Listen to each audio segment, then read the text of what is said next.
According to Pew Research, about 20% of US adults say they trust the government. How do you think we can begin to regain the trust of all?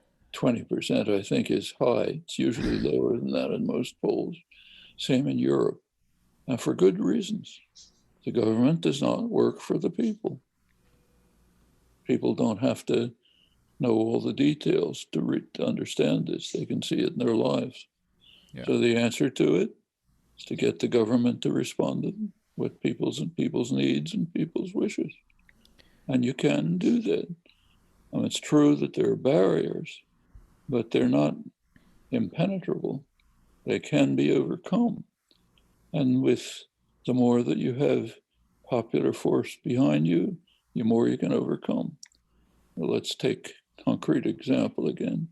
Take the most important issue that has ever arisen in human history, literally, Climate change. destruction of the environment. If we don't solve that problem soon, nothing else matters. Yeah. We've got a decade or two to solve that problem.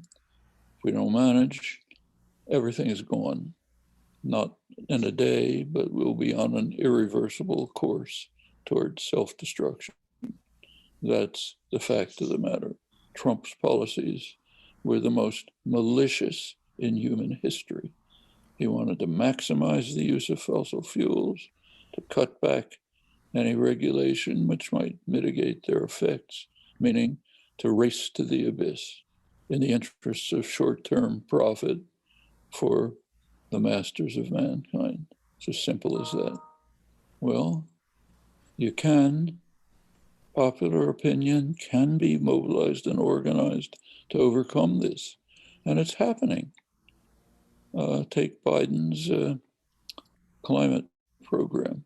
It's not perfect by any means, a lot of flaws, but it's well beyond anything that preceded. And the Democratic National Committee is trying to hold it back. Republicans are not the only ones.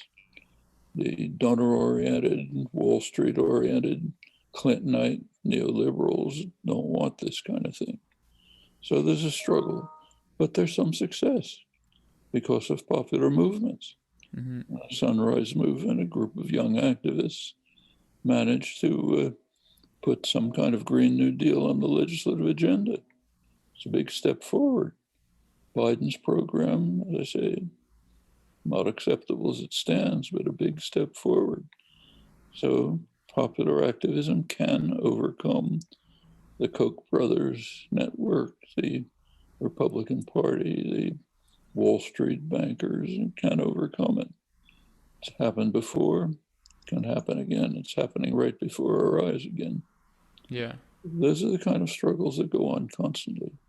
This particular one happens to be the most important one in human history. We either win this battle or we're finished.